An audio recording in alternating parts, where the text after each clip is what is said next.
Uma ótima noite para todos, queridos amigos. Hoje vamos falar sobre mais um movimento específico que todos nós precisamos fazer. Todos nós respiramos periodicamente, estamos sempre respirando. E com isso, surgem discussões entre todos. Devemos respirar com o abdômen ou com o tórax? Essas discussões acontecem o tempo todo. Devemos inspirar com o abdômen ou com o tórax? Respiração abdominal, diafragmática, 1 milhão de exercícios diferentes. A questão é que a respiração acontece de forma involuntária. Por si só, nós não a controlamos muito. E quando começamos a interferir nela, quando começamos a fazer exercícios especiais, aumentamos, de propósito, tentamos inspirar mais ou expirar mais. Muito frequentemente, isso provoca vários distúrbios que não existiriam se a pessoa não tivesse começado a desenvolver sua respiração de forma especial. A questão é que a respiração será forçada a acontecer de forma correta ou incorreta por vários motivos. Para começar, faça este teste. Fique em frente ao espelho e preste atenção. Nessas costelas aqui, a borda inferior das costelas, ela vai estar visível aqui. Você pode senti-la. Ela está bem aqui. Tudo que for mais macio abaixo disso já não tem mais costela. Aqui está a borda. Você pode tocá-la. Pode até vê-la no espelho. E faça uma inspiração o mais profunda possível. Se você perceber que ao fazer isso, de um lado as costelas foram um pouco mais longe do que do outro. Normalmente isso acontece, ou seja, de um lado, durante a inspiração máxima, você vai perceber que as costelas se movimentaram mais do que do outro lado. Aqui! E a primeira coisa que a pessoa pensa é que a respiração dela não é simétrica. De um lado, parece que o tórax expandiu mais ao inspirar, e do outro lado, expandiu menos. Ele chega a essa conclusão e começa a trabalhar a mobilidade das costelas do lado onde acha que elas se movem pior. Ou seja, por exemplo, eu inspirei na frente do espelho e vi que, do lado esquerdo, as minhas costelas saíram mais, e do lado direito, menos. E me parece que agora eu preciso desenvolver a mobilidade do lado direito, para que a minha caixa torácica se mova melhor para lá. E, normalmente, é isso que fazem. O que acontece, então? Quando você inspira, é claro que as costelas se movem, mas não do jeito que parece à primeira vista. Se você vê que durante a inspiração, um lado se moveu mais e o outro menos. O problema não está do lado onde a mobilidade, ao que parece, é pior, mas sim do lado onde ela é maior. Do lado onde as costelas saem mais durante a inspiração. É desse lado que sai mais. É desse lado que está tudo ruim, e não do lado oposto. De que forma isso acontece? O fato é que as articulações que ficam aqui entre as vértebras e as costelas têm grande importância para a respiração. Não estão aqui por acaso. O fato é que cada costela deve se mover aqui, nessa articulação. E se essa mobilidade se perde, se a costela não consegue se mover aqui, ela começa a se mover em excesso em outro lugar. Para conseguir inspirar de alguma forma, a pessoa começa a fazer um movimento aqui na frente, mas a mobilidade aqui não é tão grande nesse ponto. E assim, se não há movimento aqui atrás, é preciso compensar fazendo um movimento excessivo aqui na frente. Se você prestar atenção, vai notar que as pessoas têm essa característica, especialmente aquelas com alguma doença pulmonar crônica, como bronquite obstrutiva crônica ou asma brônquica. Elas frequentemente apresentam um tórax muito grande e dilatado, chamado de tórax em barril. Isso acontece justamente quando a pessoa tenta aumentar sua inspiração, ou seja, ela sente que precisa inspirar mais, mais e ainda mais. Falta ar para ele. E ele tenta inspirar constantemente. fazendo isso em excesso. Esse é o movimento. A questão é que a inspiração é um movimento que se faz relaxando. E quando você treina a inspiração ou tenta inspirar ainda mais de propósito, acontece que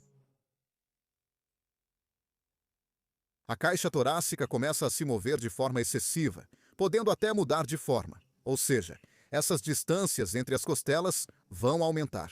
Eles a expandem assim, porque para fazer uma boa inspiração, inspiração, é preciso fazer uma boa expiração. Durante a expiração, a caixa torácica deve se contrair muito bem. Todo o ar deve sair dali. Se ficar ar residual lá dentro e você ainda tentar inspirar, é justamente aí que acontece a situação em que ela simplesmente começa a inflar. A principal razão de tudo isso começar é justamente a restrição da mobilidade das costelas entre as vértebras. Por isso, por exemplo, as pessoas sentem que fica mais fácil respirar depois de, por exemplo, uma massagem. Lá ele vai fazer isso, vai relaxar tudo, ou aqui ou ali. O terapeuta manual vai liberar essas articulações, faz manipulações nelas. Por um tempo, eles conseguem respirar com mais facilidade. Mas depois de um tempo, essa dificuldade volta a aparecer. Por que isso acontece? Isso está relacionado ao fato de que existem vários músculos que regulam a própria respiração e é necessário haver um equilíbrio entre esses músculos. Aqui tem grande importância o músculo serrátil anterior, que fica bem aqui, olha, bem aqui mesmo. Além de participar do movimento das costelas, ela também ajuda a manter o equilíbrio da escápula. E todas as musculaturas que aproximam a escápula da coluna vertebral e a puxam para baixo também têm grande importância. São o músculo latíssimo do dorso, o trapézio, o romboide, todos eles estão localizados aqui, ou seja, eles fazem o movimento da escápula em direção à coluna vertebral e para baixo. O trapézio inferior também abaixa um pouco a escápula e o latíssimo do dorso também participa desse movimento. E se não houver equilíbrio entre esses músculos? Se os músculos entre as escápulas estiverem mais desenvolvidos do que o músculo serrátil anterior, a escápula começa gradualmente a descer. E com essa borda, ela começa a atrapalhar o movimento das costelas aqui. E como as costelas não conseguem se mover por trás, elas começam a fazer um movimento excessivo, bem aqui, na frente, para conseguir respirar de alguma forma. Isso começa a se manifestar especialmente durante o esforço físico, porque durante o esforço físico também aparecem esses giros de um lado para o outro. E durante esses giros, se o funcionamento desses músculos estiver incorreto, a pessoa começa a ficar ainda mais sem fôlego. E muito frequentemente, em vez de giros, surgem inclinações. E nessas inclinações, fica ainda mais difícil respirar. E em vez de a caixa torácica fazer esse movimento aqui, ela começa a fazer só esse movimento aqui. Ou seja, durante a inspiração, o movimento deve acontecer também pelo lado das costas, e não só pela parte da frente da caixa torácica. Se só a parte da frente da caixa torácica se move, ela fica estufada. Dessa forma, a inspiração fica muito ruim, a expiração também fica muito ruim, e, consequentemente, depois, a inspiração de novo. Ou seja, para inspirar bem, é preciso expirar bem e treinar isso. Em primeiro lugar, não é a respiração em si que precisa ser trabalhada, mas sim recuperar os próprios músculos que participam da respiração. E é muito importante, nessas situações, ou seja, durante os movimentos, muitas vezes acontecem essas diferentes posturas e giros. E aqui também é muito importante que, em todas essas posições, nada atrapalhe o movimento da caixa torácica, para que ela possa funcionar livremente. Se, durante isso, surgirem vários distúrbios de equilíbrio, ou seja, a pessoa se inclina um pouco para um lado, perde o equilíbrio para o outro lado, acaba caindo. Mesmo que ele esteja sentado e nessa posição, um pouco inclinado para um lado, e ele passa muito tempo nessa posição, também o tórax dele começa a se mover de forma assimétrica. E assim, se para ele uma certa posição é habitual, Se ele passa muito tempo nessa posição, o movimento das costelas acaba se adaptando a essa postura torta.